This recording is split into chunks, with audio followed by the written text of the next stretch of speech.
पिछले बजट से इस बजट के बीच 2.5 लाख करोड़ का अंतर आया है, लेकिन इसमें से मात्र 4,000 करोड़ रुपए खेती किसानी में और 1,000 करोड़ रुपए ग्रामीण विकास में दिए गए। वो झूठ बोल रहा था बड़े सलीके से, मैं एतबार न करता तो और क्या करता।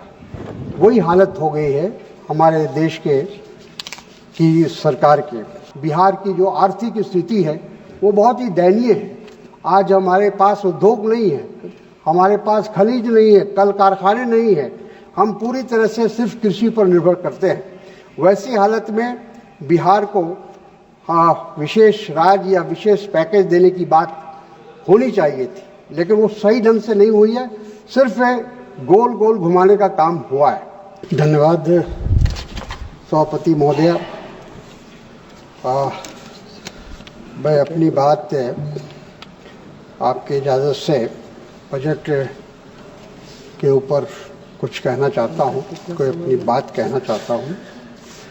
सभापति महोदय, मैं कोई अर्थशास्त्री नहीं हूँ और ना ही मेरा विषय ये रहा है।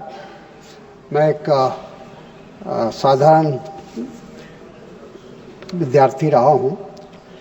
एक आम नागरिक होने की हैसियत से जो आम लोगों की जो भावना है उसको आपके सामने और सदन के सामने रखने की इजाज़त चाहता हूँ। अध्यक्षा महोदय, हर वर्ष की तरह इस बार भी जो आंकड़े के जाल में सरकार के द्वारा भ्रमित करने का प्रयास किया जा रहा है वो बहुत ही अफसोसनाक है, चिंताजनक है।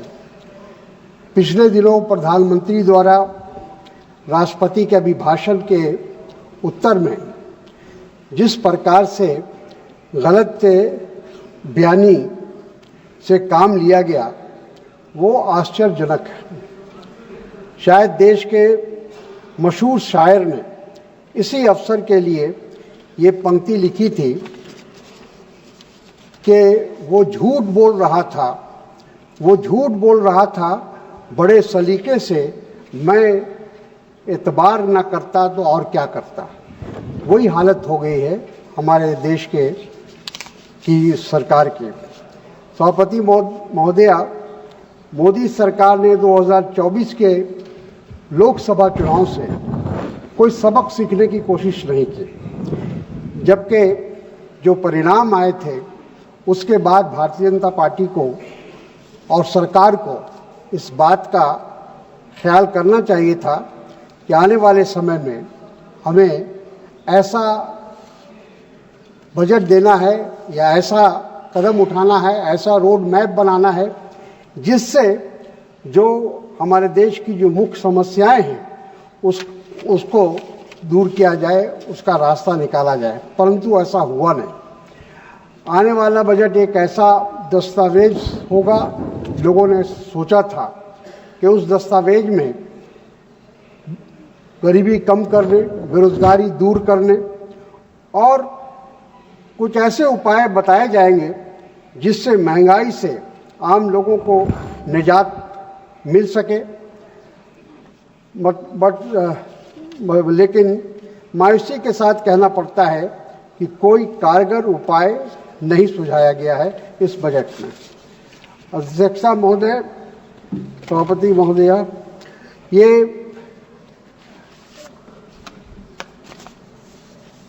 प्रधानमंत्री जी ने राष्ट्रपति अभिभाषण पर अपने वक्तव्य में दावा किया कि पिछले 10 वर्षों में 25 करोड़ लोग गरीबी रेखा से बाहर निकले हैं। ये सुनने में अच्छा लगता है, लेकिन वास्तविकता इसके बिल्कुल विपरीत है। मैं सरकार से कुछ बुनियादी सवाल पूछना चाहता हूँ। अगर गरीबों की संख्या घटी है तो उपभोग दर में कमी क्यों नहीं आई? अगर सिर्फ 15 करोड़ लोग गरीब बचे हैं तो फिर 80 करोड़ लोगों को मुफ्त राशन की ज़रूरत क्यों पड़ रही है? अगर गरीबी वाकई घटी है तो नीति आयोग के इस दावे को विश्व बैंक और IMF जैसे अंतर्राष्ट्रीय संस्थान क्यों नहीं उसको स्वीकार कर रहे हैं? गरीबी मापने के जो मानक क्यों बदले गए? नरेंद्र मोदी जी, आपकी सरकार रुपए की लगातार गिरती कीमत को रोकने में असफल है। पहली बार रुपया 87 के पार पहुंच गया है। इस असफलता की कीमत भारत के लोगों को चुकानी पड़ रही है। कांग्रेस की सरकारों ने गरीबी हटाने के लिए ठोस कदम उठाए। ये जो अक्सर प्रधानमंत्री बोलते हैं कि हम सिर्फ नारे नहीं देते हैं गरीबी हटाने का, और बल्कि हम उसके लिए काम कर रहे हैं, उसके लिए उपाय ढूंढ रहे हैं। लेकिन मैं बताना चाहता हूं कि कांग्रेस ने भी अपने कार्यकाल में जो गरीबी को दूर करने का मात्र नारा नहीं दिया था। सभापति महोदया, हमारे लिए गरीबी हटाओ सिर्फ एक नारा नहीं था। इंदिरा जी की सरकार से लेकर उसके बाद की कांग्रेस सरकारों ने गरीबी हटाने के लिए वास्तविक योजनाएं बनाई और उन्हें लागू किया। मनरेगा, खाद्य सुरक्षा अधिनियम, शिक्षा का अधिकार, बैंकों का राष्ट्रीयकरण जैसे नीतियों ने देश को गरीबों को मदद करने की कोशिश की। हमने कोयला खदानों का राष्ट्रीयकरण किया, राजाओं का प्रिविलेज खत्म किया, लैंड रिफॉर्म हुआ। ऐसे कई प्रगतिशील कदम उठाए गए जो integrated rural development programme, employment guarantee schemes, तमाम ये जो योजनाएं थी इनको हम लोगों ने शामिल किया और उसको आगे बढ़ाने का काम किया ताकि उसका लाभ आम लोगों को, गरीबों को खास तौर पर पहुंचे। बिहार के इस बजट में बिहार का जिक्र है, इसलिए उस पर दो शब्द कहना चाहता हूं आपकी इजाज़त से कि बिहार को सिर्फ भाषण मिले। इस बजट में बिहार का जितना जिक्र हुआ उतना किसी और राज्य का नहीं हुआ और लोगों को ये गलतफहमी हुई कि बिहार को बहुत कुछ दिया गया है। वित्त मंत्री की मधुबनी प्रिंटिंग वाली साड़ी की चर्चा तो हो रही है, लेकिन बिहार के विकास की नहीं। हमें बजट भाषण नहीं, वास्तविक आवंटन चाहिए। बिहार को विशेष राज्य का दर्जा देने का जो वादा किया गया था उस पर कोई अमल नहीं हुआ। हम सब जानते हैं कि बिहार और झारखंड के बंटने के बाद बिहार की जो आर्थिक स्थिति है वो बहुत ही दयनीय है। आज हमारे पास उद्योग नहीं है, हमारे पास खनिज नहीं है, कल कारखाने नहीं है, हम पूरी तरह से सिर्फ कृषि पर निर्भर करते हैं। वैसी हालत में बिहार को विशेष राज्य या विशेष पैकेज देने की बात होनी चाहिए थी, लेकिन वो सही ढंग से नहीं हुई है, सिर्फ गोल गोल घुमाने का काम हुआ है। मखाना बोर्ड का जिक्र तो हुआ, लेकिन उससे कितनी वित्तीय मदद मिलेगी उसकी कोई जानकारी इस बजट के भाषण में नहीं है। देश को बजट से बहुत उम्मीद थी। सभापति महोदया, माननीय पिछले बजट से इस बजट के बीच 2.5 लाख करोड़ का अंतर आया है, लेकिन इसमें से मात्र 4,000 करोड़ रुपए खेती किसानी में और 1,000 करोड़ रुपए ग्रामीण विकास में दिए गए। आखिर ये पैसा जा कहाँ रहा है, ये हमें जानने की ज़रूरत है। ये एक सवाल है। ग्रामीण विकास का बजट घटा दिया गया, शिक्षा के लिए आवंटित राशि में कमी कर दी गई, खाद और फूड सब्सिडी में कटौती कर दी गई, मनरेगा का बजट नहीं बढ़ाया गया। किसानों को आज भी MSP की कानूनी गारंटी का इंतज़ार है। जब सरकार 16 लाख करोड़ का कर्जा कॉपरेटिव्स का माफ़ कर सकती है और केंद्रीय कर्मचारियों के लिए 8वां वेतन आयोग का खर्च जो लगभग 1 लाख करोड़ आएगा वो उठा सकती है, तो क्यों नहीं 16 करोड़ जो किसानों के लिए 26,000 करोड़ खर्च कर हम MSP सुनिश्चित कर सकते हैं। एमएसपी के बारे में बहुत कुछ कहा जा चुका है सदन में, मैं उस पर ज़्यादा बात नहीं करूँगा। देश की अर्थव्यवस्था संकट में है, देश में बेरोजगारी बढ़ रही है, आय घट रहा है और महंगाई चरम पर है। इसका सीधा असर आम जनता की बचत पर पड़ा है। घरेलू बचत 50 वर्षों से सबसे निचले स्तर पर पहुंच चुका है। लोग अपने गहने गिरवी रखने को मजबूर हो रहे हैं। ये संख्या 50% तक बढ़ गई है। ऋण चुकाने में असमर्थ के कारण डिफॉल्ट के मामले में 30% संख्या बढ़ गई है। इतना ही नहीं, पिछले बजट में प्रधानमंत्री इंटर्नशिप योजना की घोषणा की थी, जिसमें 5 साल में 1 करोड़ युवकों को टॉप 500 कंपनियों में इंटर्नशिप देने का लक्ष्य रखा गया था। हकीकत यह है कि 1 साल में मात्र 28,141 उम्मीदवारों को इंटर्नशिप मिली है और यानी लक्ष्य का केवल 0.28% ही पूरा हुआ है।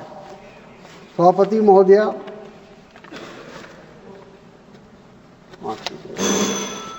बस खत्म ही हो गया, 2 मिनट और। जीडीपी ग्रोथ दर गिर रही है। सरकार भले ही प्रचार प्रसार कर रही हो, लेकिन वास्तविकता यह है कि भारतीय अर्थव्यवस्था लड़खड़ा रही है। इस वर्ष जीडीपी ग्रोथ दर मात्र 6.4% रहने वाली है, जो पिछले 4 वर्षों में सबसे कम है। मोदी सरकार चाह कर भी ये नहीं छुपा सकती कि यूपीए के 10 वर्षों में जीडीपी ग्रोथ औसत 7.5% थी, जबकि मोदी सरकार के 10 वर्षों में ये मात्र 6.5% रह गई है।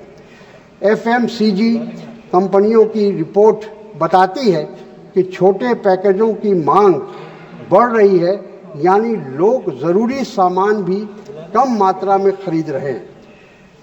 मैन्युफैक्चरिंग सेक्टर की ग्रोथ केवल 5.3% रह गई है, जबकि माइनिंग सेक्टर की ग्रोथ 7.1% से घटकर 2.9% हो गई है।